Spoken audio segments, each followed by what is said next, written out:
Isa pong mapagpalang araw sa inyo muli mga kapatid. Purihin po natin ang ating Panginoon dahil patuloy nating naranasan ang kanyang kabutihan. Bagamat maraming problema, pero salamat hindi tayo iniwan ng Panginoon na makapangyarihan sa lahat. Ang Diyos na may hawak ng ating buhay at ang Diyos na patuloy nagbibigay sa atin ng buhay at kalakasan. Kaya marapat lamang at tayo po ay nagpapasalamat sa Kanya. Ang tanong ko mga kapatid, posible kaya na magkaisa sa pagsunod? Pag sinabi ng labor leader, strike tayo sa Monday, walang papasok. Pero iba, mapasok. Ako po ay ilang taon din naka-witness ng strike sa aming pong company sa PLDT. At hindi maiwasan na may mga kasama na hindi sumusunod o hindi nakikiisa. At pag sinabi po ng leader for example po, yung leader po ng mga jeep na driver, pag sinabi na kanilang leader, by Monday, walang papasada. Pero, iba, makita mo, pumapasada. So, hindi sila sumusunod. At gayon din, ang ating pong gobyerno ay inuutos sa atin na dapat tayo ay naka-face mask, naka-face shield, at dapat practice din natin ang social distancing, maghugas ng kamay. Pero ang tanong, lahat ba ay sumusunod? Hindi. No? Kaya po ang ating pong title sa ating pong simpleng mensahe ngayon ay Return to the Lord and Obey Him Faithfully. Ito pong si Haring Ezekias ay hari makadiyos. Sa unang taon pa lamang ng kanyang paghahari, ang kanyang priority ay ang pambansang pagsamba or national worship. At isa sa kanyang naisin ay magdaos ng Passover celebration. Now, ano ba itong Passover o Paskwa? Noong gabi na ang Diyos ay dumaan po sa kalupaan ng Ehipto, lahat ng tahanan na walang dugo, lahat po ng panganay ay mamamatay. Na kapag dumaan po yung angel of death at nakita ang hamba ng pintuan walang dugo, ang panganay sa tahanan iyon ay mamamatay. Pero kapag nakita ng angel of death, no, yung tahanan na mayroon pong dugo, ito ay kanyang nilalampasan at ang panganay doon ay hindi po mamamatay. Again, ito ay kanyang nilalampasan or Passover. Dito po nagsimula kung bakit po mayroon pong Passover. No? Kaya ito ang gustong gawin ng hari na magdao sila ng Passover celebration bilang pag-alaala sa pagliligtas sa kanila ng Panginoon at gayon din mula din sa kanilang pagkakaalipin sa Ehipto. Kaya ang ginawa ni Haring Ezekias, nagbigay siya ng invitation sa buong Israel at Judah at sila ay magdadaos ng celebration. Well, sa unang attempt, hindi ito nagtagumpay. Bakit? Kaunti lang po ang dumalo. Hindi sila sumunod.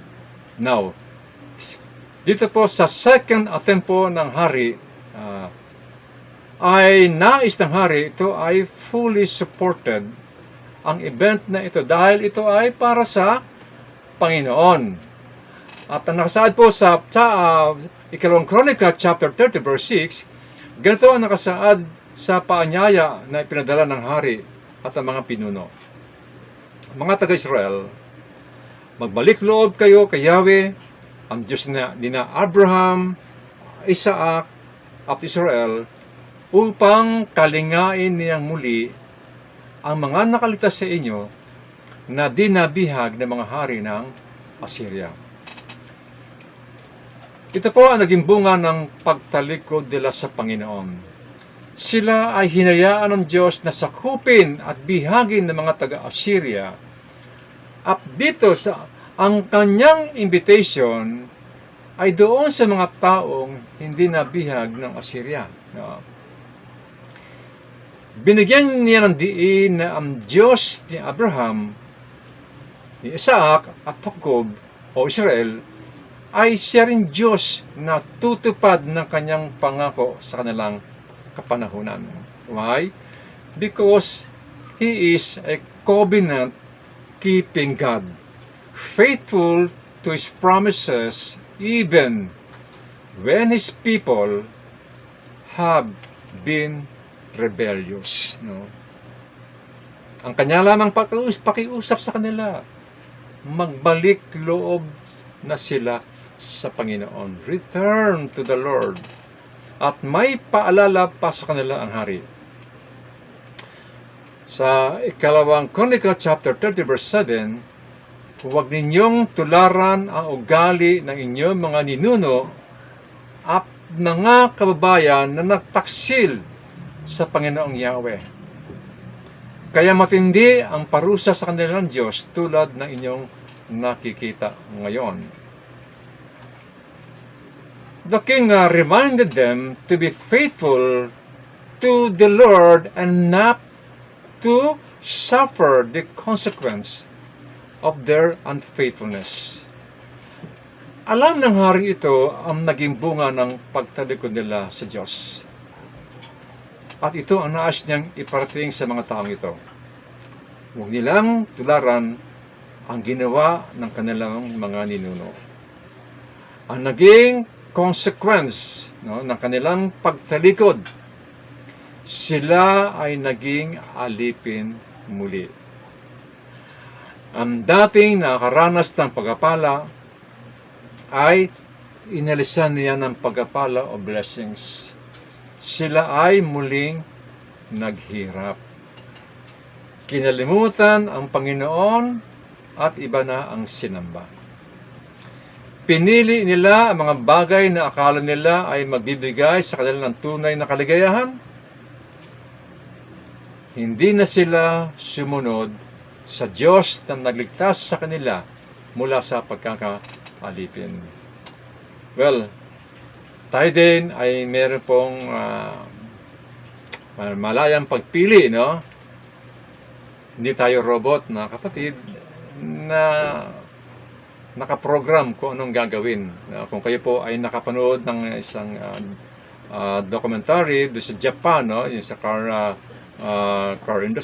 manufacturing company, na ang mga nagtatrabaho doon ay robot. Na ang bawat robot may nakaprogram kung ano ang kanyang gagawin. Now, tayo po ay tao na malayang pumili. But of course, yung pagpili po namin, pag tayo ay nagkamali, meron po consequence, no? May consequence. And you are free, we are free to choose. But we are not free from the consequence of our choice, no? Malaya tayo pumili, pero yung magiging bunga niyan, hindi ka pwedeng, yung consequence, hindi ka pwedeng mamili. Okay? Kaya nga may payo ang hari sa kanila. Huwag ninyo silang tularan. Mga kapatid, tayo ba ay meron nakikita na ating kaibigan na gumagawa ng kasalanan? Huwag natin tularan. Bakit? Kasi yung consequence nun, ay mangyayari din sa atin. Kaya nga meron pong binigay ang Diyos kay Joshua na kautusan na kung susundin niya ito, siya ay makakaranas ng pagpapala at hindi paghihirap. Now, tingnan po natin sandali ang Joshua 1:8. Keep this book of the law always on your lips. meditate on it day and night, so that you may be careful to do everything written in it. Then, you will be prosperous and successful. Pagbulay-bulayin ang salita ng Diyos, at kapag ginawa daw niya ito, siya ay magiging maingat sa lahat ng gagawin niya, and it could be even his decision making magiging tama siya. At ang magiging resulta nito ay, at ang bunga nito ay siya po ay uunlad at magtatagumpay. But what is the condition? Obey the book of the law. Obey the word of God. Sa mga ginagawa natin, mga kapatid, sa ating mga decision, nagtatanong din ba tayo sa Panginoon? Now, Lord, ang gagawin ko bang ito ay biblical o hindi ayon sa tinuturo po ninyo? Hindi ayon sa tinuturo ng Biblia. Lord, ito po ang gagawin ko. Ito ba ay magbibigay sa inyo ng kaluguran o magagalit kayo sa akin? But siyempre, dapat minsan nagtatanong din tayo, sa lahat ng ating ginagawa para maging maayos tayo. Ang tanong ko, mga kapatid, meron bang itinuturo ang Biblia na masama? O ito ba ay pumalpak na o hindi nangyari? Kung wala pong tinuturong masama ito at tama ang lahat na nakasa doon para guidelines natin or the basis of our faith, or kung paano tayo kikilos, dapat natin itong sundin, mga kapatid, Kasi kung hindi natin ito susundin, tayo ay magkakaproblema.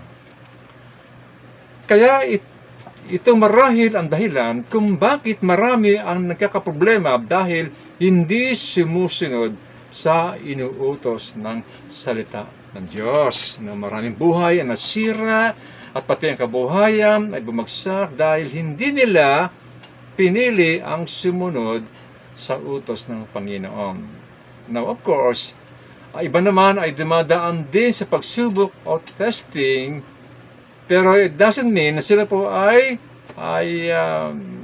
nagkakasala, Dumadaan sila sa testing dahil ito po ay kalooban ng Diyos para makita kung gaano sila katapat.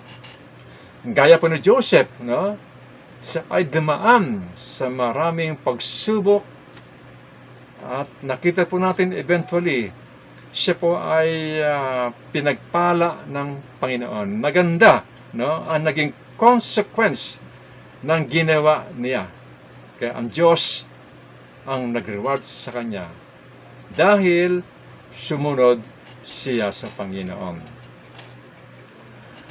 Unlike to those who are evildoer, yung mga hindi sumusunod, yung matitigas ang ulo, ang naging bunga, hindi maganda, naging consequence na kanilang hindi pagsunod. Malungkot ang buhay, halos pagdurusa ang nararanasan. Nga kapatid, hello, yan ang ayaw mangyari o maranasan natin. Ayaw ng Panginoon, maranasan natin yan. Ang gusto ng ating Panginoon, pagpalain tayo. Now, balik tayo kay Haring Ezekias. Maganda ang payo ng haring ito sa kanila na huwag nilang piliin, nagayahin ang kanilang mga ninuno. At nakita niya yung naging consequence ng kanilang masamang ginawa. At meron pa siyang dagdag na paalala sa kanila. Sa Ikalawang Kronika, chapter 30, verse 8, huwag maging matigas ang ulo ninyo katulad nila. Sa halip, maging masinuring kayo kay Yahweh, dumalog kayo sa kanyang templo na inilaan niya para sa kanyang sarili magpakailanman. Paglingkuran ninyo ang Diyos ninyo si Yahweh upang mapawi ang galit niya sa inyo. Again, the king wants them to submit to the lordship of God. Ang sabi ng hari, huwag maging matigas ang ulo, sumunod sila sa Panginoon, sa Kanya lang sumamba, at sa Kanya lang maglingkod, upang ang galit niya ay hindi nila maranasan. Ganyang kaingat ang haring ito, mga kapatid. Alam niya ang history ng pagbagsak ni Israel. Alam niya kung ano ang kasalanan ng bayang ito, kung bakit nagalit sa kanila ang Panginoon. Higit sa lahat, alam ng hari kung gaano kabuti ang Panginoon. At gusto niya maranasan ng kanyang kababayan ang kabutihan ng Panginoon.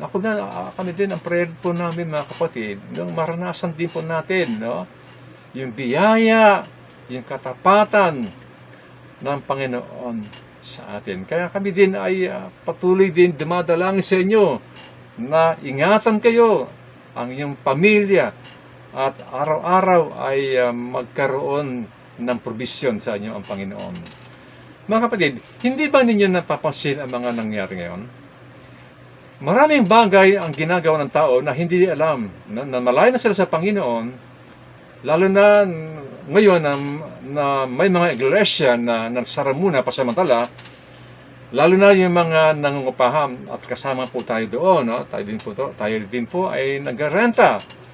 Although may online preaching, kagaya po nito, kaya lang hindi naman lahat po ay nakakapanood dahil kailangan mo pa magpa-load para makapanood, Ang iba naman ay ayaw mag-effort. Ang iba naman ay talagang ewan ko kung tinatamad lang o matabang na sila. Maaari nga ang iba ay nanghihina na spiritually. Well, ang payo ko, mga kapatid, sikapin natin na huwag lumayo sa Diyos. Dahil ang paglayo natin sa Panginoon, parang sinasabi mo na lumalayo ka na rin sa nagbibigay ng pagpapala. Lumalayo ka na rin sa Diyos na nag-iingat sa iyo. Lumalayo ka na rin sa Diyos na patuloy nagbibigay sa iyo ng kalakasan. At kung halimbawa, kapatid, medyo malayo ka na nga, malayo ka na, nanlalamig ka na, o nag-backslide ka na, may magandang sinasabi ang talata. May gustong sabihin ang Panginoon.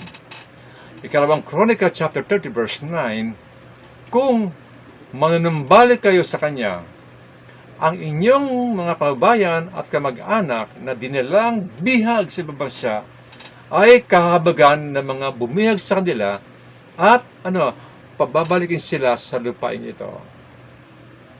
Mahabagin at mapagpala ang Diyos ninyong si Yahweh at tatanggapin niya kayo kung kayo'y manunumbalik sa Kanya. Itong si Haring Ezekias, parang may pag-uusap na sila ng Panginoon. Na parang sinasabi sa kanya ng Panginoon, Ezekias, sabihin mo sa kanila, kung manunumbalik sila sa akin, ako ang magbabago ng puso ng mga bumiyay sa kanila. Sa kanilang kamag-anak, sa kanilang kababayan, ako ang magbabago ng puso nila. At parang sinasabi din ng Diyos kay Ezekias na sabihin mo sa kanila, kahabagan ko sila at pagpapalain kung manunumbalik sila sa akin. Kapatid, kung ganyan ang ating Panginoon, mahabagin at nagpapala, balik na tayo sa Kanya. Sumunod na tayo sa Kanya. Kung tumalikod ka na sa Kanya, balik lang. At tatanggapin ka niyang muli. Why? Because our God is a God of second chances. Now, tingnan natin kung ano ang naging tugon ng ibang na inanyayahan. Okay? Ikalawang Chronicle chapter 30 verse 10, pinuntahan ng mga sugo ang lahat ng lungsod sa lupain ng Ephraim at Manasseh hanggang sa Zebulon, ngunit sabi rito, pinagtawanan lamang sila ng mga ito. Well, talagang may katigasan pa rin ng ulo ang iba. Ayaw magsibalik, no? Well, natural din yan sa atin ngayon. Mga taong walang panahon sa mga bagay na may kinalaman sa Diyos. Bible study, ayaw ka yan. Kakantot yan. Fellowship, ayaw ka yan. Basta may kinalaman sa Diyos, ayaw nila.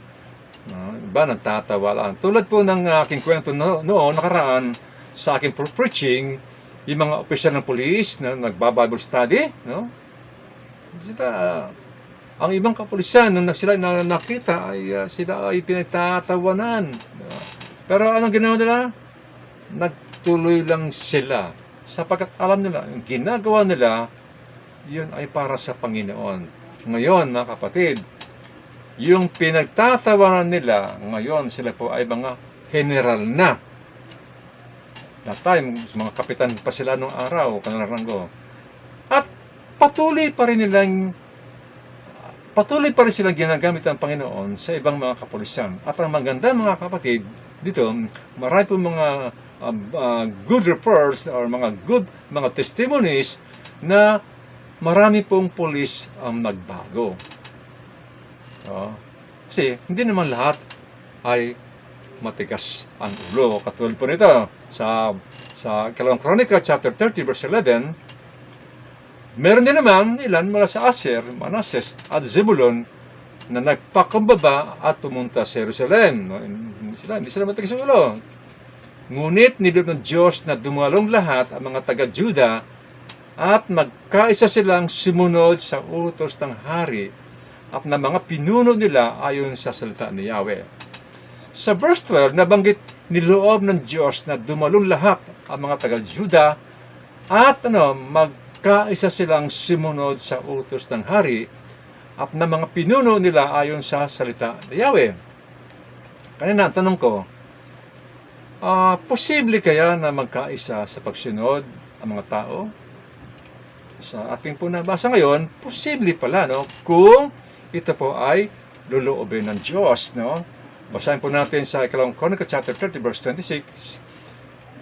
Ano ba ito, no? Noon lamang nagkaroon ng ganoong pagdiriwang sa Jerusalem.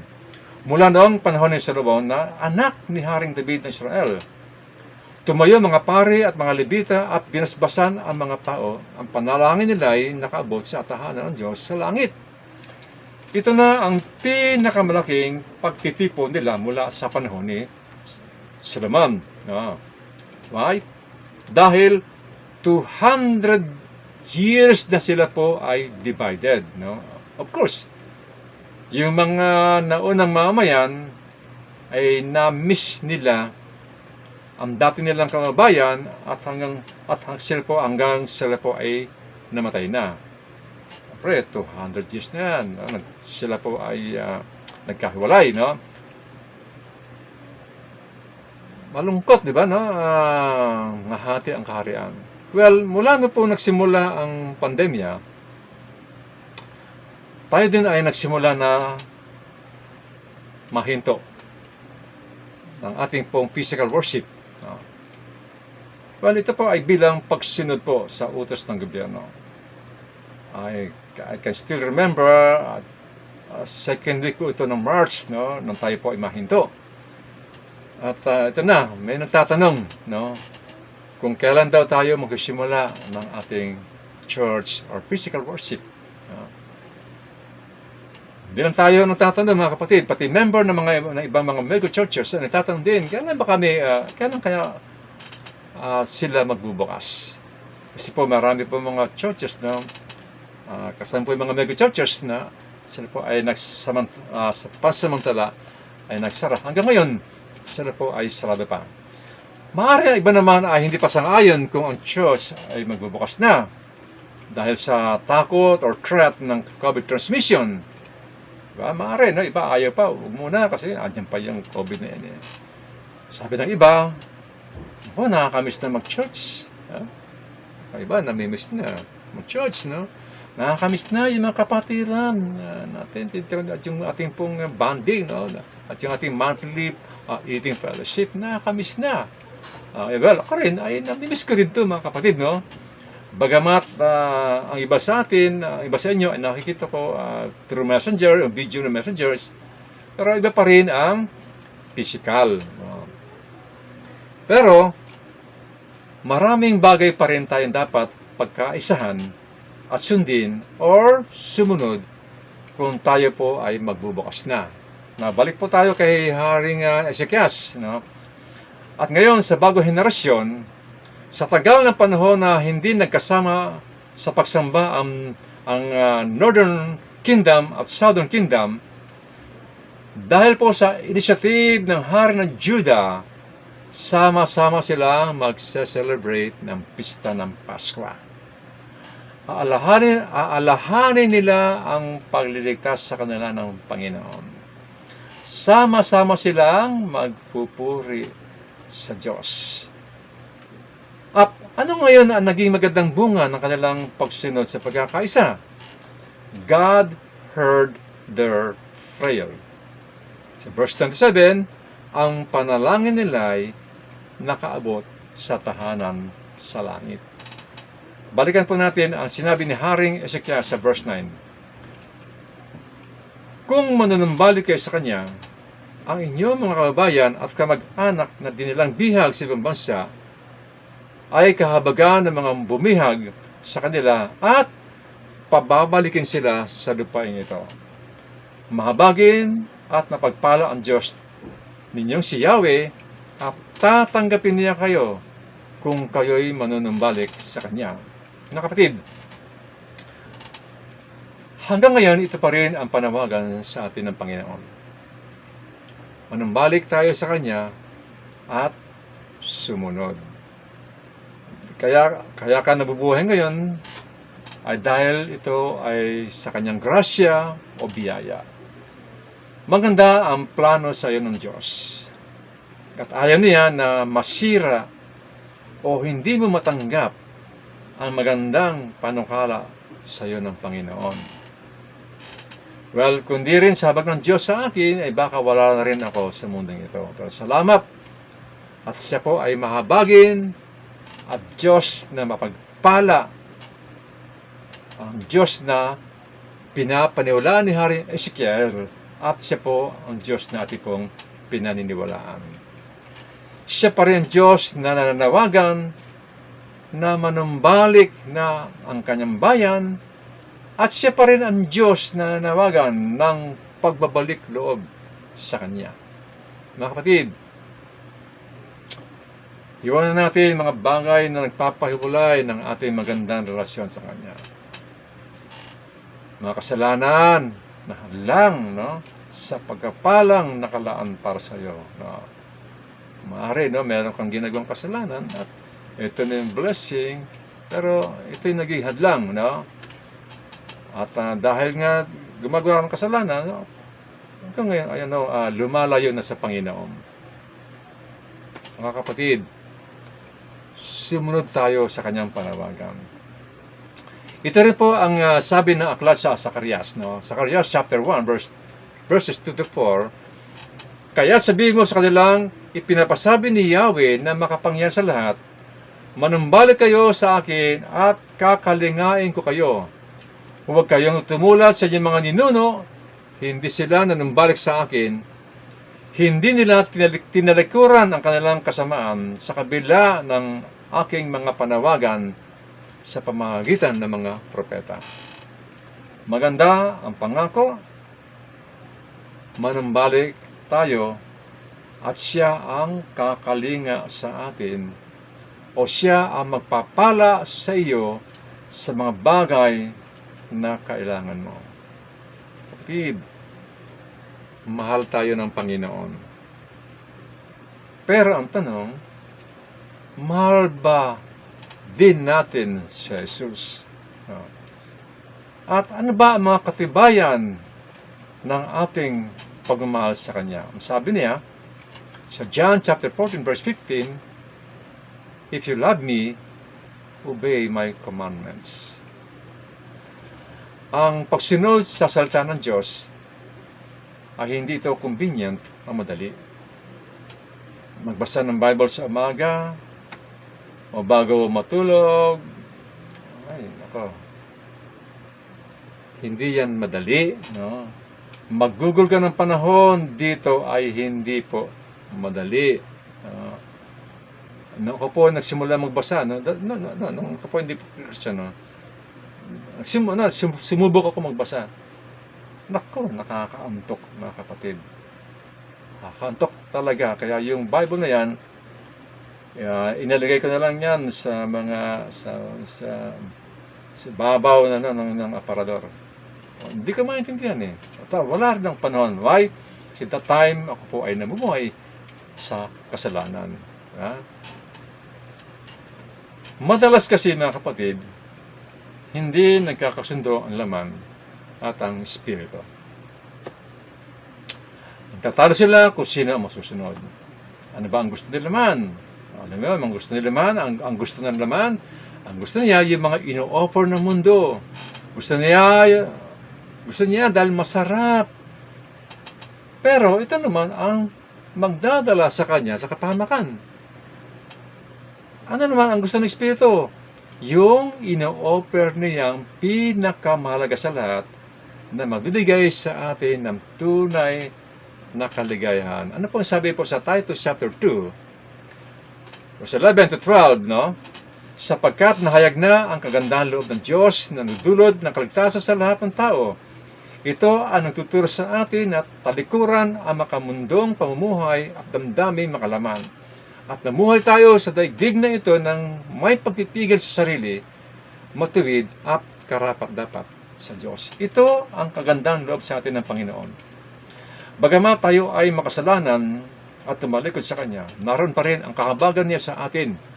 Nais niya na iligtas tayo sa tiyak na kapahamakan. Talikuran na natin, mga kapatid, ang makamundong pamumuhay. Huwag maging matigas po ang ulo po natin. Sumunod tayo sa Panginoon Jesus, at ang utos niya ay magbubunga na isang buhay na pinagpala at buhay na nagbibigay kaluguran sa ating Amang nasa langit. Purihin natin ang Panginoon. Tayo po ay manalangin. Amang Diyos na makapangyarihan sa lahat, salamat po dahil kayo po ay Diyos na mahabagin, Diyos na nagpapala, na kahit na tumalikod kami po sa inyo, ay naroon pa rin inyong panawagan ng pagbabalik po namin. Salamat dahil ikaw ang Diyos na naglilista ng aming mga kasalanan. Although alam mo ito, Panginoon. At nais mo lamang, Panginoon, manumbalik kami sa iyo. Dahil nais mo, kami ay pagpalain. Salamat dahil patuloy mo kaming inaabot. Patuloy ang iyong kahabagan. Ama, maaari po sa oras na ito, meron po mga tao na nanghihina, mga tao na unti-unti na lumalayo, mga taong tinatabangan na. Aking dalangin, Ama, na i-remind mo siya, Panginoon, ng iyong kabutihan. I-remind mo siya kung paano mo siya pinagpala noon. At remind mo siya, Panginoon, na ang iyong pag-ibig ay hindi po kayang sukatin. Kaya kinalangin, Ama, na anytime na kami po ay magkamali, magkasala, at kung kami po ay magbalik loob sa iyo, kami po ay inyong patatawarin at kahamagan. And it could be, Panginoon, may mga kapatid kami rito na mayroon pong mga problema sa ngayon. It could be financial, it could be concern for healing. Lord, I pray for your provision para sa kanila. Also, healing po sa mga tao pong dumadaan po sa mga pagsubok ngayon, sa mga tao may sakit. Lord, aking dalangin, Panginoon, ang iyong pagkapala, ang iyong kahabagan ay patuloy nilang maranasan. Maraming salamat po, Panginoon, dahil patuloy po ang iyong pong pagkapala, ang iyong pong ginagawa sa amin na kami ay iniingatan. Maraming salamat po, Ama. Ito po aming dalangin sa pangalan po ni Jesus. Amen. Okay, mga kapatid, keep safe, God bless you, and see you next week. God bless you all.